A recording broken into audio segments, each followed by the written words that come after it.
Good morning, everyone. Thanks so much for joining us. I'm Bridget Anderson, the President and CEO of the Greater Vancouver Board of Trade, and I would like to begin by acknowledging that we are gathered today on the traditional and unceded territories of the Coast Salish people, the Musqueam, Squamish, and Tsleil-Waututh. We are honored to live, work, and play on these lands, and we are committed to working with our local First Nations toward a shared vision to make Vancouver stronger and a region thriving on its true business partnerships, history, and business landscape. Well, I probably don't need to tell all of you, but it is a time of great uncertainty. And in just 4 days, the U.S. may impose sweeping 25% tariffs on Canada and Mexico. And with this deadline, the latest deadline, fast approaching, uncertainty surrounding Canada-U.S. trade continues to grow, increasing concerns for businesses across the country. As we all brace ourselves for 4 years of unpredictability from our largest trading partner, Canada must prepare for a potential trade war while defending our national interests. In addition to new trade wars, it is clear now that we have firmly entered the new world order. Ian Bremmer calls this a geopolitical recession, a uniquely dangerous period of world history. Today, we are delighted to welcome Minister Joly, the Minister of Foreign Affairs, to help us make sense of this new reality and to define what is next in Canada's interests and what our role will be. And as you know, at any Board of Trade event, we want you to be part of the conversation. And you can do that by logging on to slido.com, and you can submit or upvote questions. And the password for today is Team Canada. Today's event is also being live streamed in partnership with Oh Boy Productions. And for those joining us from your offices or home or your dining room or wherever you might be, hello, thank you for joining us. And please be sure to take part in the conversation on Slido, wherever you are joining us from.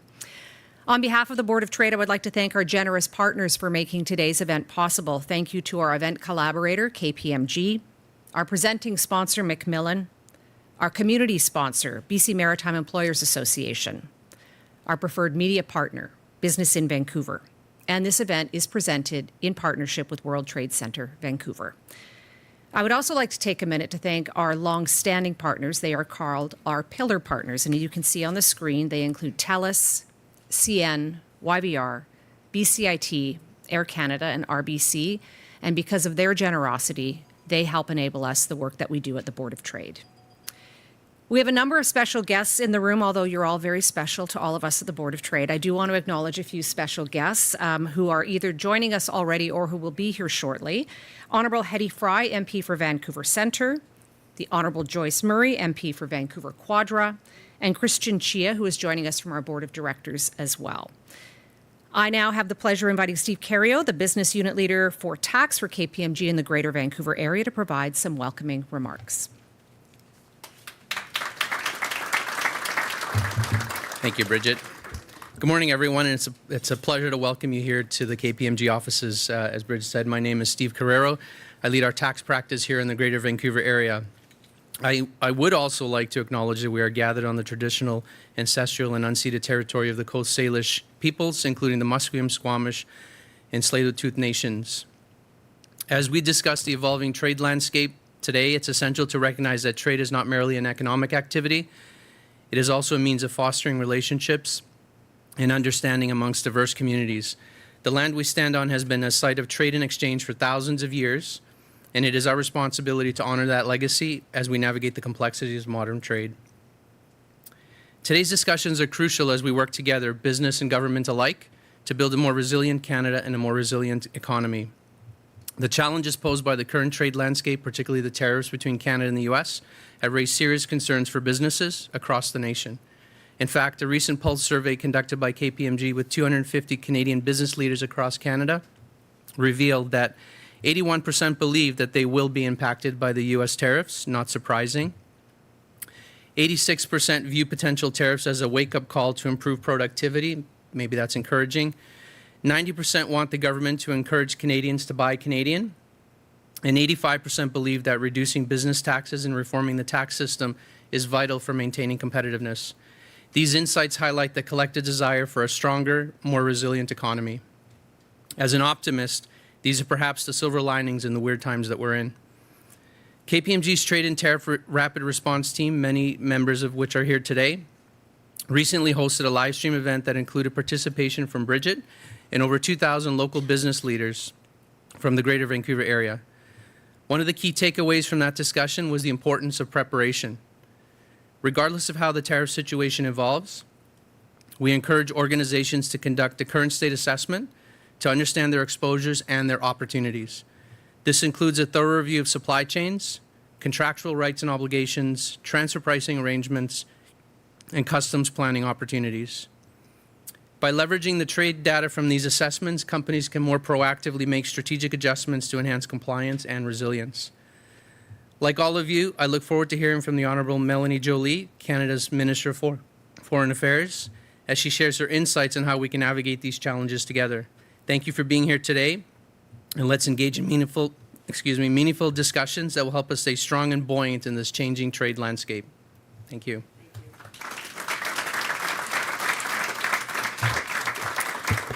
Thanks so much, Steve. I'd like to invite Sharon Signow, Partner, Co-Head of Indigenous Environment at Macmillan, to formally introduce Minister Mélanie Joly. Thank you, Bridget. Bienvenue. Welcome to Vancouver, Minister Joly. So I don't know if you watched Ted Lasso, but it's a show. It's a show about an American football coach who goes on to manage a British football team. So allow me to summarize the scene as we set up your remarks, because for some reason it reminds me of you. Take it as a compliment. So he's playing the last hand in a game of darts, which Ted, by the way, is losing. And the antagonist here is Rupert. Ted says, "Guys have underestimated me my entire life. And for years, I never understood why." Then one day, I saw a quote that said, "Be curious, not judgmental." He goes on to say that all those people that used to underestimate him, not a single one of them was curious. Because if they were curious, they would have asked questions like, "Have you played a lot of darts, Ted?" To which he would have answered, "Every Sunday afternoon from the age of 10 to 16. And with that, Ted throws his last dart and wins the game against Rupert. My hope, Minister Joly, is you are Ted Lasso playing darts, and everyone in the room can use your imagination as to who I think Rupert should be. So, for anyone that's curious about Minister Joly, she holds a Bachelor of Laws from the University of Montreal and a Master of European and Comparative Law from the University of Oxford. She practiced law at 2 national law firms. That's more cutthroat than politics. Before she became a managing partner at a national public relations firm. In 2015, as most of you know, she was elected as a member of parliament and has gone on to serve some very important portfolios. Minister for Canadian Heritage, Minister of Tourism, Official Languages, and La Francophonie, Minister of Economic Development, Official Languages, and since October 2021, Minister of Foreign Affairs. She's been key to Canada's response to Russia's war on Ukraine, the October 7th attack in Israel, the ensuing war in Gaza, and the re-election of President Trump and the resulting tariffs that we're all here to discuss today. Minister Joly has been busy putting her practice, her philosophy, that is, of international relations, about being fundamentally about human connections and understanding the different interests. She joins us after returning from London, where she's met with the British government. This follows South Africa, Paris, Munich, Brussels, and Washington to advance Canada's interests through pragmatic diplomacy, whilst continuing to assert Canada's sovereignty. So with that, Minister Joly, we're eager to hear your thoughts on how we can safeguard and advance Canada's economic and social security to withstand both the current geopolitical uncertainty that Bridget mentioned, caused by our mercurial southern neighbors, but the next, because there will never be a year where there isn't some unpredictable, turbulent event. Thank you.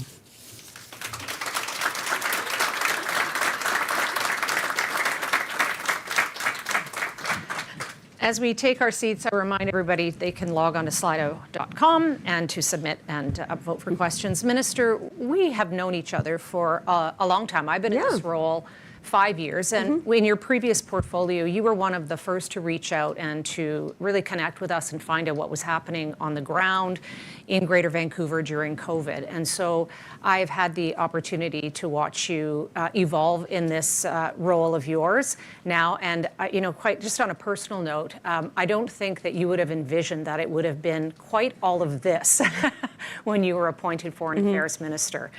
Maybe we'll just start with a few personal reflections on that, and you can give some remarks about where things stand in this precise moment, on this precise day, in regards to tariffs, because it has been just such an ever-changing situation. Yeah, well, I'm happy to see you again, Bridget.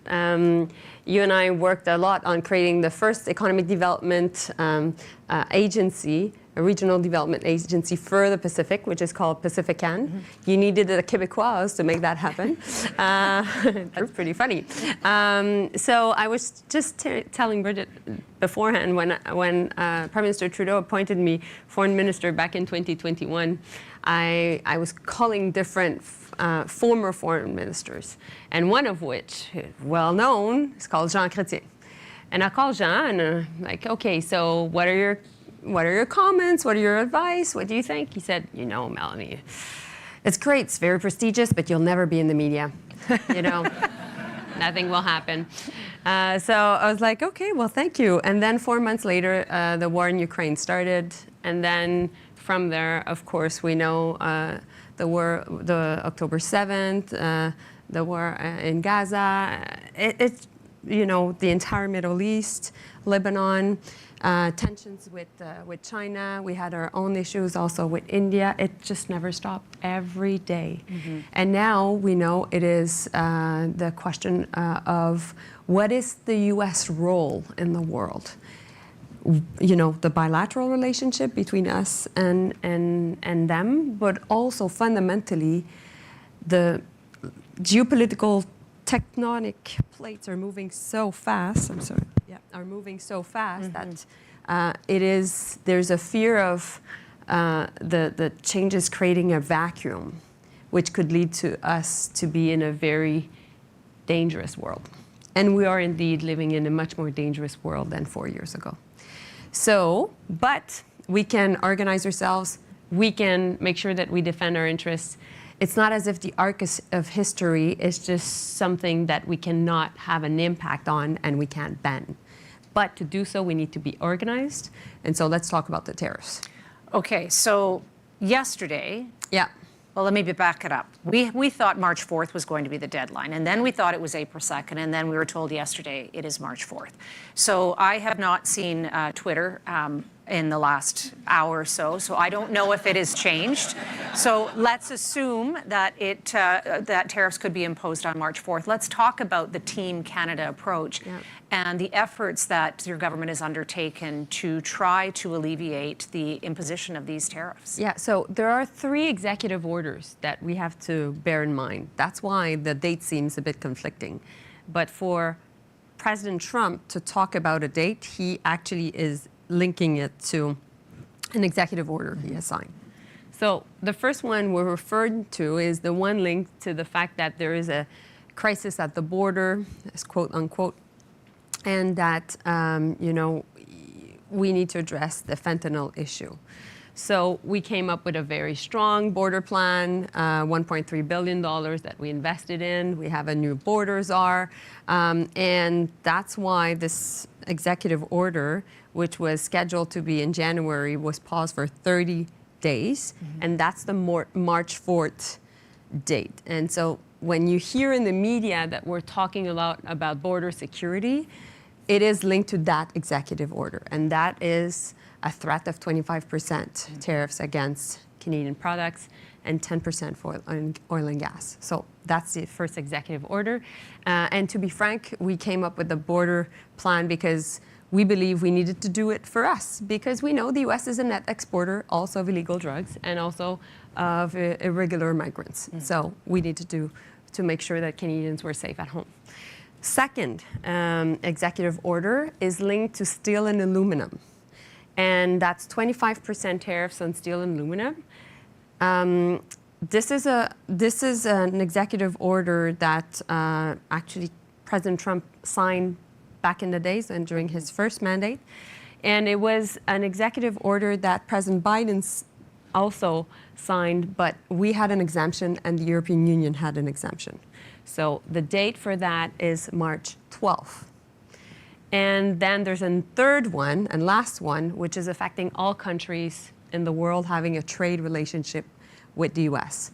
On Inauguration Day, on January 20th, President Trump signed an executive order asking all federal agencies to report to the Commerce Secretary to study all the different reciprocal trade relationships with the U.S. So when you hear reciprocal tariffs, it's linked to that executive order. And what the White House wants to do is to be able to do a deal with every single trading partners. And when they negotiate with us, they don't only talk about trade, guys. They actually talk about a flurry of different aspects of different topics. And so it is the case for us, but it is the case also for many other countries in the world. So over the last many weeks, I would say almost all of the cabinet, the federal cabinet, has been in Washington, D.C. Yourself has been there, the Prime Minister. So how successful do you think those discussions are? And I hesitate to call them negotiations because it's unclear what the end game is. But what's your sense on how much progress you're seeing? Yeah, so I've been 5 times to the U.S., Washington and Mar-a-Lago, and I've had many, many different conversations with the Trump administration itself. So Howard Lutnick, who's the Commerce Secretary, who's also talking to Minister LeBlanc, who is a key part of the discussions, negotiations. And so I'm in touch with the White House, but I'm also in touch with the Senate. And in the Senate, I'm talking to Lindsey Graham nearly every day. So I just spoke to him this morning about the different subjects, including, of course, the tariffs. He's very close to President Trump. He's a Trump whisperer, as we call it. That's it. And I've met, John Thune, the leader of the Senate majority, who's the number 2 of the Republicans on Capitol Hill, and, go on and on and on. And I'm talking also to Democrats. That's really, really important. So it is important because I think we've done a really good job, guys, across the country to say to the American people and to their leaders that tariffs are a really bad idea. And the only people on earth that will be able to push back against President Trump regarding tariffs are Americans themselves. And so the good news is when you see all ministers going to Washington, when you see, colleagues from even, MPs going to Washington, premiers going to Washington, it's great. But fundamentally, when we buy local, when we decide to support Canadian products, when we decide to actually travel across Canada or around the world and not necessarily travel to the US, we're sending a message. And that's the real Team Canada. Because now when you see polling in the US, the latest is there's a majority of Americans that don't support tariffs against Canada and Mexico. We know that tariffs are going to hurt people on both sides of the border. Yeah. Some analysis that has been done is that it would cost each American about $1,300 more for Canadians, about $1,800 or $1,900 each. And that message, I've had conversations with business leaders in Washington State and in Oregon and some other of the Western states, and certainly they understand the gravity of the situation. In Canada, it's been the top of the media cycle for weeks now. Yeah. My concern is that it's not getting the same level of profile or importance in the United States. So how can we as Canadians help drive that message that tariffs will be painful for both Canadians and Americans? Well, I think we did, particularly when Prime Minister Trudeau, Minister LeBlanc, myself, and Minister McGuinty went and said, you know what, $155 billion worth of tariffs. When the executive order was signed, the first one, regarding 25% tariffs against us on fentanyl, and we decided to say, very strong response, $155 billion worth of tariffs, and the first tranche is $30 billion. We were the first internationally to say, here we go, this will be our response. We're the biggest client of the U.S. by far. We buy more than China, than Japan, than the UK and France all together. And so when we're the first trading partner of the U.S. And so when Prime Minister Trudeau gave his speech, which I think was a really good one, to the American people themselves, it made national news in the U.S. And what we saw is President Trump lost the narrative over that weekend. We need to continue to be strong. We need to continue to say, no problem, we'll find a way to address the border issues, but if you do so, we'll fight back. And this will have an impact on American people who will pay more at the pump, who will pay more at the grocery store, and jobs will be lost in the U.S., period. And so, did you vote for that, American people? No, you didn't. There was a clear promise from President Trump, which was, we will make sure to put down inflation. This is going against his most important electoral promise. And so we need to convey that message. You're doing a great job, along with all business people getting involved. And we have many allies in the U.S. We're the country also, on earth that knows more the American people. We get how they think. We have friends and families on the other side of the border. We're connected throughout, through mayors, through governors, through representatives. When I talk to my European colleagues, they don't. They just don't. They're just in another world. They're in Europe. They haven't all had their aha moment yet with that might be coming. We'll with talk the about US. that in a minute. But beyond fentanyl and the border issue, the other topic or issue that appears to be a challenge or a problem for President Trump is around our defense spending. And you recently said that you thought Canada should increase its defense spending. So does that mean that you think we'll reach that 2% target, and how would we do that? I think, when it comes to defense, it's not about the relationship with the U.S. only. It is fundamentally about us. I've been the foreign minister for more than 3 years and a half at this point, and we need to defend ourselves. I just told you that the world is much more a dangerous place.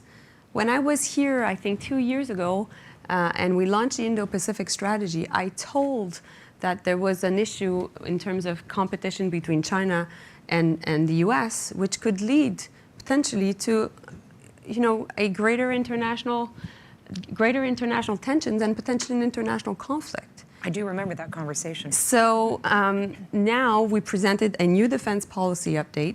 I presented a new Arctic strategy last December because there is now cooperation between Russia and China in the Arctic, which is affecting our own sovereignty, which we need to do more. But my point is I'm hawkish on this. We need to get to the 2% quicker. And 2 days ago, the UK just announced that they would get to 2.5%.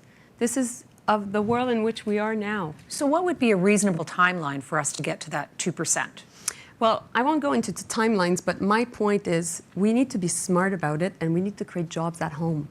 When we talk about defense spending or investments, all of you business community members should think, okay, how can I be part of that supply chain? How can I, be part of the investments the government will be making? Because we can't just invest in defense and send basically all our money or taxpayers' money to the U.S. You're or talking elsewhere. about the full supply chain when it comes Absolutely. to defense. Well, yes, because it is about, indeed, investing in the Arctic and making sure we have bases there and much more equipment, much more people as well. But it is about, the entire spectrum of technology that is linked to the protection of Canada, physically, but also virtually, digitally. It is becoming very clear that this is not just an issue around trade relationships. It is an issue of sovereignty. And you just said a few minutes ago, it is a dangerous time. It is becoming a more dangerous time. I think yesterday the comments from the Prime Minister of the UK were quite surprising for many Canadians, and it made us feel even more alone in this. What was your take? Well, I think that when it comes to Canada and UK, no country will be ever able to divide us. I'm in British Columbia right now. It's part of our history. It's part of our relationship. We have the same head of state. But having spent the last 2 weeks and a half in Europe and also going to Johannesburg in South Africa for the G20, we are the ones, along I think with Denmark and Panama, that are really, really, and Mexico obviously, really facing this much more tense relationship, which we were all surprised by. Because that was not discussed during the electoral period in the U.S. And I think that I was at the Munich Security Conference when J.D. Vance gave his speech. I think that the many diplomats in the room were heard a rhetoric they never heard from the U.S., which really shocked them. And afterwards, there were conversations about the relationship the U.S. had with Ukraine and with Russia, and that was also a moment of very great concern in Europe. But when I was talking to them and with the foreign ministers of France, of Germany, of the EU, and also of the UK, what we were going through, and saying, hey, we're the canary in the coal mine, guys. This is coming to you. You're next. They were believing me and taking lots of notes. But this week, Trump said, the EU was created to, against the US, and 25% tariffs against the EU. And, It's a wake-up call. Well, I wrote to all of them. I said, I told you. And they were like, yeah, thanks, Mel. So we'll listen to you more. So no, but also why it was important is, meanwhile, I was there to organize the counter tariffs, because my point was, we've already published a $30 billion list of first tariffs. We're the only ones that have published it. They are affected already by the steel and aluminum tariffs. So we're taking our list, talking to the Europeans to make sure we all have the same list. Do you think our relationship with the UK has changed, though, given the new-ish Prime Minister, Keir Starmer? No, I think, I was just in London, had a really good conversation with his chief of staff. I went to the 10 Downing Street. I was there on Tuesday. Or Friday, yeah.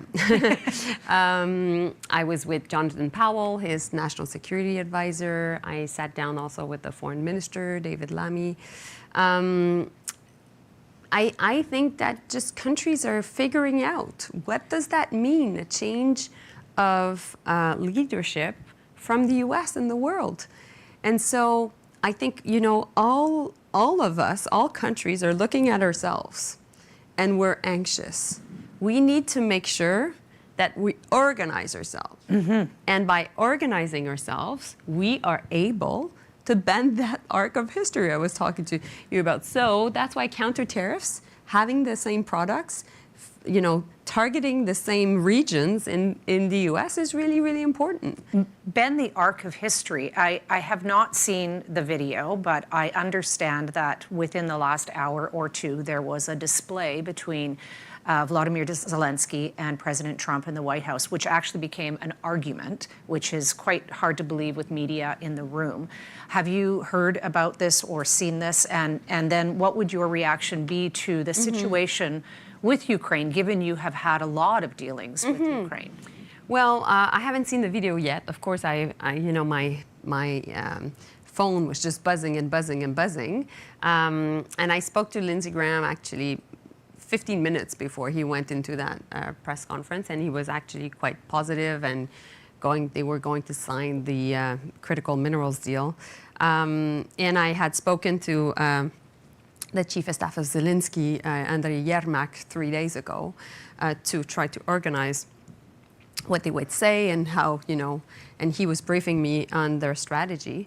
What President Zelensky right now is going through in Ukraine is similar to what we're seeing here. There's really a rallying up around the flag, and he's actually extremely popular, more than maybe a month ago, because Ukrainians are really, really mad at the way that, the comments about his leadership have been expressed. And so I think that, and we've seen Ukrainians, you can never underestimate them. And President Zelensky is somebody that has gone through a long war of 3 years, having death threats against him. He has shown great leadership and courage. So I think that, he will never settle for a bad deal. And I think it is for us important to make sure that we work with him and with our allies on that, because if we don't get to a good deal for Ukraine, we're sending a message to Russia, and we know that President Putin has no red lines. And if he has no red lines, it means that then NATO territory is at threat, and if NATO territory is at threat, we are at threat. So that's why when you try to connect, why is Ukraine important? And why we need to make sure to support Ukrainians and European security, it is because basically we have played a role in Europe to defend Europe, but when we defend Europe, we also defend our own space, our own sovereignty, because we know that solidarity goes both ways. And not knowing the details of what this display was in the White House this morning, what does it say about the shifting allegiances between the U.S. and Russia? Well, I think there's still a lot to be seen there. I think that it is important that there be conversations diplomatically. At one point, we know the war needs to end. The question is, how will it end, on what conditions, and how we can make sure that, we get a good deal that will make sure that President Putin doesn't leave, rearm, and re-attack. That's the risk. We cannot be in a position where, a bit like what was done on Crimea and Minsk, the peace accords of Minsk I and then Minsk II, which eventually led to the full-fledged invasion of Ukraine. Ukrainians have a right to be part of Europe, have a right to also for their own destiny, and if we don't do that, it means that the borders of every single country on the planet are actually can be redrawn through force, and we're a middle power. We are not a superpower. We believe in these international norms and rules that have kept us safe, that are at the core of the United Nations, that are at the core of the idea of peace that our grandparents had in mind after the Second World War, and so we need to defend them. And meanwhile, I think what I've been saying a lot to the Trump administration is President Trump cannot have a bad deal on Ukraine, because China is looking on the other side of the ocean to see what type of deal, because then it's also the relationship of what China could do on Taiwan. And he does not want to be seen weak even at home. So there are many different reasons why this Ukrainian deal is really, really important, because it sets for the next steps of whether we will be in a much more peaceful world without too many threats to our security or not. So how does Canada's role on the world stage evolve given these kinds of global tensions? Canada was always known as a peacekeeping country and had a pretty central role. Things are obviously very fluid and changing very quickly. So where do you see Canada's role in the global stage? And I think that's also one of the questions on Slido there. Well, I think, when I came 2 years ago also talking about the Indo-Pacific strategy, we need to reckon that we need new alliances and new partnerships. We have to be closer to Japan and Korea than we are from Germany, France, and the UK. We need to be closer also to Europe. We need to diversify, not only the trade side, but also on the security front. We need to make sure that we have, I presented a new approach on the Arctic. We have to be closer to the 7 of the 8 Arctic states, which are now Finland, Sweden, which are part of NATO now, which were not 3 years ago, but also Norway, Denmark, Iceland, so the Nordics. And I'm seeing that in full display, Bridget, because I'm seeing that now we're having conversations with countries that we weren't that close to. But now we're saying, okay, we need to share intelligence. We need to do more defense cooperation. We need more of your trade, and we need also more of your knowledge. That is what's happening. And we have so much to offer. We have fantastic natural resources. We have, I was saying to the French, you want uranium? Why do you get them from Kazakhstan? You can get it from us. Potash, fertilizers. There's still no sanctions on Belarusian and Russian fertilizers and potash because it's too expensive for European farmers. Get it from us, and you'll put maximum pressure on Belarus and Russia. So, and we have, all the talents. Basically, we're a very rich country, have lots to offer, but we have not necessarily had the reflex to diversify, and we've been over-reliant on the U.S. Do you think that there is enough profile and importance being put on the Arctic? I feel like there's a lot of conversations and a lot of analysis about a lot of other pieces of this puzzle. Yeah. But the Arctic, to me, seems it is one incredibly important piece of the puzzle that maybe we're underestimating. Well, when I talk about the Arctic, a couple of things. First, I don't think it will be the theater of where tensions will start. But I think it will be a theater where it will be impacted by all the other tensions. So President Putin went to Beijing last spring, and he signed a military cooperation agreement with President Xi to have military cooperation between China and Russia in the Arctic. Before the war in Ukraine, Russians believed, like we all did, in Arctic states, the 8 Arctic states, that the Arctic needed to be a high north, low tension region. And there was a lot of multilateralism, lots of diplomatic conversations, and it was kept there through the Arctic Council. But bit by bit, as the war in Ukraine was not successful for the Russians, and as they were drawn into sending more resources and eventually asking for North Korean troops, they allowed more China to come in the Arctic because China for a long time has been wanting to be in the Arctic. The Arctic, as the ice is melting, will be the shortest route between Asia and Europe. And that is why, and it's going through our Northwest Passage. So that's why we need to make sure that we are there defending our sovereignty, but also working with other Arctic nations, with NATO, with the Americans on NORAD to ultimately defend ourselves. British Columbia is uniquely positioned when it comes to being the Asia-Pacific gateway. You're part of the Indo-Pacific strategy. And while Canada is looking to diversify trade relationships, the question here is really how much of the loss of trade with the U.S. could we expect to make up with relationships with those in the Asia-Pacific or the Indo-Pacific region? Well, a lot of the loss of trade with the U.S., first and foremost, could be outsided by the fact that there's no internal barriers between provinces in Canada.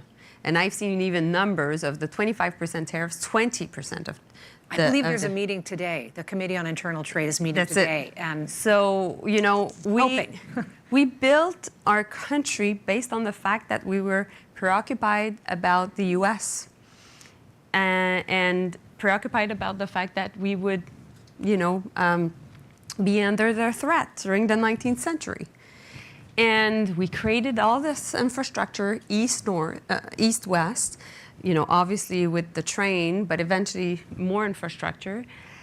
But we've driven a lot of our trade north-south. And now we need to reconnect again, even more. And it will take time. It will take time, but I like Carney's strategy of saying, we'll meet with the premiers, and rather than saying, you know what do you want to protect in terms of your own internal trade barriers, but saying, okay, what is the first thing that you want to keep? And let's start from there. Because we 30 need, years I have been following internal trade. I know, 30 years. but we're in a new moment now. True. And we have to reckon it, and we have to seize the opportunity, because it's hundreds of thousands of jobs in Canada that are at stake. So first those internal trade barriers. And then, of course, well, we know that the highest growth that is coming from Asia. And of course, if we're able to have more trade with Japan, with Korea, but also with Indonesia, with the Philippines, lots of these countries, it will have a huge impact. We just signed a new free trade agreement with Indonesia. We're working on one with the Philippines. We're part of the CPTPP. And, we are, in terms of not only trade, but even security, we're working even more with Japan and Korea. What I would like us to be able to do also is, that's not linked to trade, it's more linked to security and defense. But when you look at our country and you look at the east of our country, we have NATO protecting us. And it's a relationship between Europe and us. And then when you look at much more the Arctic, we have NORAD, which is a partnership with the U.S. And at the same time, we're allowing even more NATO being part of that part of our country in terms of military exercises and cooperation. We have no security architecture for the West. There's a partnership between the U.S., Japan, and Korea, which was signed by President Biden, which is called the Camp David Accords. There's AUKUS also, that is a nuclear submarine deal, but the first nuclear submarines are scheduled for 2032. So it's, there's lots of work to be done. I've been pitching to have a North Pacific for Quad, which we would be working with the U.S., with Japan, with the South Korea. And that could be a way also to bring positively the U.S. on board, but also working with these two countries to ultimately defend the North Pacific. And if we're able to do that, then we're able to even be stronger with the South Koreans and the Japanese. British Columbia could play a key role in that. Absolutely. Not only in terms of C-SPAN being here, but more than that, I think, British Columbia now is offering through Kitimat the way for Japanese and South Koreans to LNG Canada. Yeah, get rid of their over-reliance on Russian gas. And we need to also make sure that we can offer a lot of the food they need, because we're a agricultural superpower, as we know, and the cost of groceries have increased all around the world, and more they're able to have access to a lot of our wheat, a lot of our cereals and everything else. Well, that's extremely positive as well. With all due respect, governments, all governments, are not known to move quickly. Given the economic crisis and I would say the security crisis that we're finding ourselves in, is there a sense of urgency that perhaps you haven't seen before? Well, I saw governments going fast during COVID, and you and I worked on that, and we were on it every time, and we took big decisions quickly. Was it perfect? No. Crisis management is never perfect. You used to be in charge of a public relations firm, you know that. But I think now we are in an emergency. We are in a security crisis. And definitely we need to do more in terms of internal trade. And I know my colleague Anita Nan is on this. And I think that, if we can, within the next year, make sure that we address the internal trade barriers, it would be very consequential for our country. And meanwhile, I'm just seeing in the past week in Europe, there's been a meeting with Macron, President Macron in France, with all the Europeans on how to develop security guarantees for Ukraine. Starmer just called another meeting on Sunday about that. And so things are going fast, Bridget, like by the hour.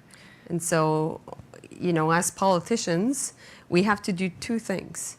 We need to be able to deal with the crisis management, which is taking a lot of our time. I'm working 98% on the U.S. right now. And when I'm talking Europeans, I'm actually working on the US file. But also, it is to be able to work on the longer term issues that we need to be able to address. Not letting go the Indo-Pacific strategy, for example, not letting go the Arctic strategy, just taking the decisions. That way, the public service, like our military, everybody has the work to do and to be able to implement. How much weight do you give the rumor and then the disclaimer of that rumor around Canada being kicked out of the Five Eyes network? Is this something that we need to be concerned about? Well, I took good note of Peter Navarro's comments about that, and we will always defend our security and our security alliances. But what would it mean if that alliance broke down? Well, I think that we need to be closer to our European colleagues, and particularly the UK. That was also one of the reasons why I was in the UK, to be able to meet with the National Security Advisor of Keir Starmer, Jonathan Powell. And, when I'm talking of having new partnerships and new allies, it is all about that. It's keeping the ones we have, but also thinking differently and looking at what can be done. You have to do both. Canada has a unique opportunity ahead in June, hosting the G7 summit. I have part of an executive group that is dealing with the B7, which is a group, business group that's helping to inform some of the topics that will be discussed at the G7. And no surprise, it's all economic security and resilience. Yep. How do you expect those conversations to go? Maybe it's a bit hard of a question to answer because it's several months out and things change so quickly, but what is Canada's role at the G7 given its hosting, and what do you expect those discussions to be like? So we'll continue to be dealing with unpredictability. That's just a fact. And yes, we'll be looking at Twitter a lot. That's just a fact. I had the first meeting with foreign ministers of the G7, including Marco Rubio, the new Secretary of State, when I was in Munich, and we were able to get to a good press release. I was happy because it clearly mentioned, for example, that security guarantees for Ukraine were essential. And after that, the Prime Minister was able to chair a meeting on February 24th, which was the third year commemoration of the war in Ukraine, and President Trump participated. Now, the first meeting in person in Canada is going to happen in Quebec, in Charlevoix, between March 12th and March 14th. And all foreign ministers have somebody working with them that is called a political director. And we call them the PDs. And the political directors are right now in Vancouver of all the 7 countries, plus the European Union. And I met with them this morning. Because I think fundamentally our objective is G7 unity. We have to keep the G7 together. And so that will be my main focus. And of course, we will look at how we can work on different issues from, what's going on in the Middle East, how do we address issues linked to China, the crisis in Haiti, Venezuela, but also, of course, European security in Ukraine. I don't think we can avoid talking about the Trump administration without asking you a question about Elon Musk. He plays a large role. Speaking of Trump whispers, he is probably a key one. So how does Canada deal with that kind of factor in an administration when this person is unelected, but given so much of a mandate and so much influence to take action? Well, I think that's a question to be asked to also American lawmakers. Because all secretaries of the Trump administration, or of any administration of the executive branch, go before Congress and are being confirmed and are being asked questions, tough questions, and then there's a vote. And so it's the question of how much does the legislative branch is keeping a check on the executive branch, and how the courts also are playing a role of counterbalance. That's a strong democracy. And we have to see how things will evolve in the US. Meanwhile, for us, we need to make sure that we defend our own sovereignty, including the fact of having strong media here at home, and also a very strong CBC, Radio-Canada, which is essential to make sure we have a strong democracy. We cannot take, because the media is another counterpower. You know, there are three, basically. It's the courts, the legislative branch, the courts, and the media. And if you weaken all the three, of course you have an issue with your democracy. I won't talk about the U.S. I'll talk about us. We have a very strong legislative branch. We have a very strong judicial system, which people respect. And we need to make sure that we have a strong media sector. And these journalists, I don't always agree with them, okay? They make my life very difficult. But I know that they're asking questions based on the fact that I'm in a position of leadership and power, and I need to be accountable to people. And, you know, you cannot have only social media platforms to have a democracy. You need to be able to have both. And I think also that it's important that social media platforms respect the laws and the regulations of this country, and of also countries that have the well-being of their citizens at stake. And that's why we came up also with an important legislation about online harm and making sure that children are protected. And we have to do more of that. It's not a question of free speech, guys. It is a question of how can we make sure that there's no freedom to intimidate, freedom to be violent, freedom to discriminate. When we came up with the issue of freedom of speech, it was about freedom from discrimination, freedom from violence. That's part of our Charter of Rights and Freedoms. And so we need to be able to keep social cohesion in this country, defend our democracy, defend our sovereignty, and I count on all of you to do that every single day. Hear, hear. We are over time, but I do want to ask you one final question, and perhaps it is linked to social cohesion. And I would be remiss if I didn't ask you this. This is an incredibly precarious time for our country in so many ways. At the same time, there are comments about needing more leadership at the federal level. So there is a leadership vote coming up on March 9th, and perhaps there will be an election very quickly thereafter. How do you then navigate this time when we're going to be in the middle of a campaign, and how do you continue to really be accountable to Canadians and ensure that you're on the world stage defending our rights? Well, I think, you know, there's always what we call a caretaker convention where ministers are still in their position while they're basically candidates and running in their own ridings. But I'm very much aware, and I said that to my team back in December, I will be doing the work as foreign minister, meanwhile, as still campaigning. Like my colleagues, for example, from Germany that were just through an election did, because we're facing real threats. And meanwhile, democracy needs to continue. So I'll do both. I'm able to do both. And ultimately, Canadians will take their decision. I'm confident. Minister Joly, thank you very much. Thank you. Thank you. Thank you. Thank you.